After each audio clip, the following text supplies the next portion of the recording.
Data analysis indicates that he died from heat stroke, but the control room doesn't show signs of overheating.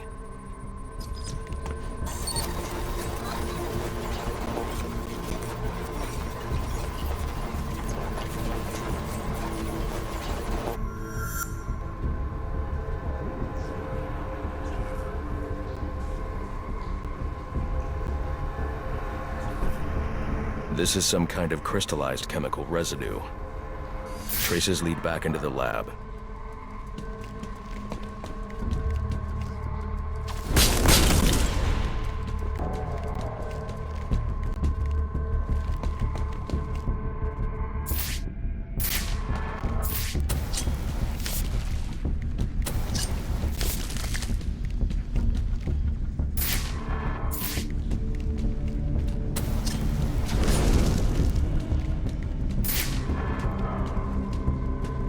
Trail ends here. I should scan for more evidence.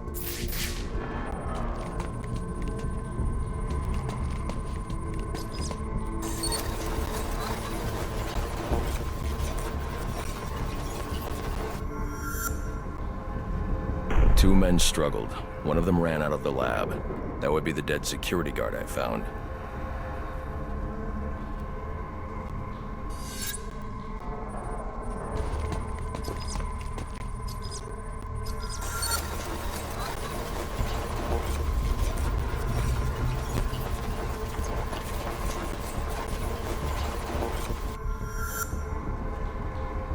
These palm prints are a match for Victor Freeze. He must have watched the security guard die.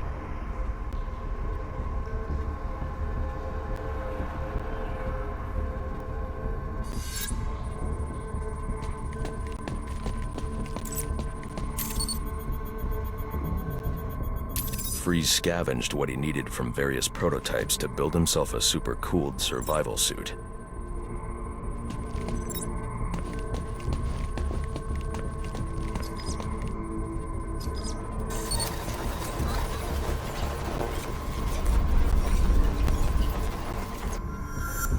Extreme pressure built up inside the tank when ice sealed these outtakes.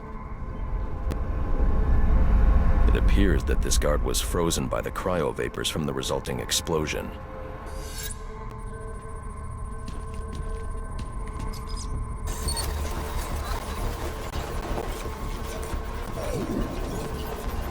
The evidence suggests the guard was frozen before the tank ruptured, perhaps by Freeze's cryocannon. These DNA traces are a match for Victor Freeze. Spatter analysis suggests a blunt impact. Someone assaulted Freeze with a weapon. The cannon was knocked over and fired. When the tank exploded, it released a plume of cryochemicals. The plume enveloped Freeze and the guard, but the shockwave knocked the assailant clear. I need to find that weapon. It may have evidence I can use to identify the assailant.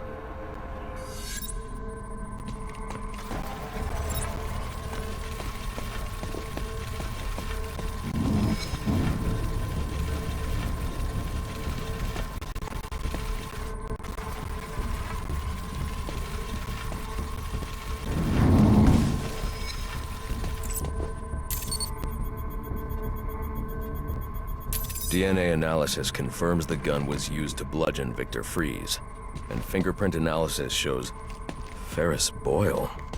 It was Ferris.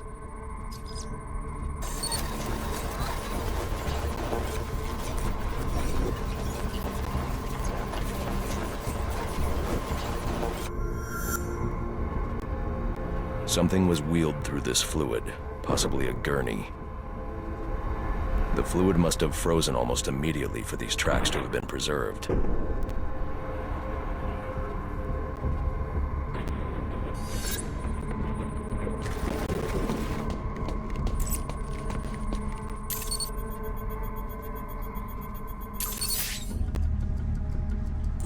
Odd. Freeze was secretly doing research on Huntington's Korea, but this is a cryogenic weapons lab. The test subject was Nora Freeze. Now I know what happened here. Boyle hired Victor to help advance the secret cryoweapons program within GothCorp. In exchange, Boyle agreed to devote GothCorp resources to finding a cure for Nora's Huntington's. But Boyle was more interested in how Victor had managed to put Nora into cryostasis. When Victor realized that Boyle had no intention of following through on their deal, he decided to do the Huntington's research himself.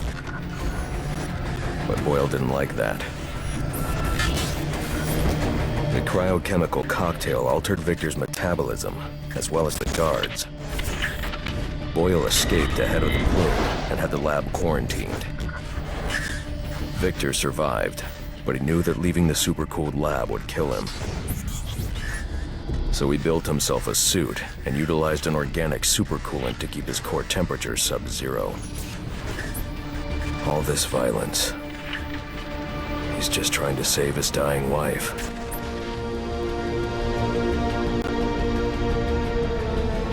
The supercoolant Victor uses in his suit is the same fluid I need for the cryo drill.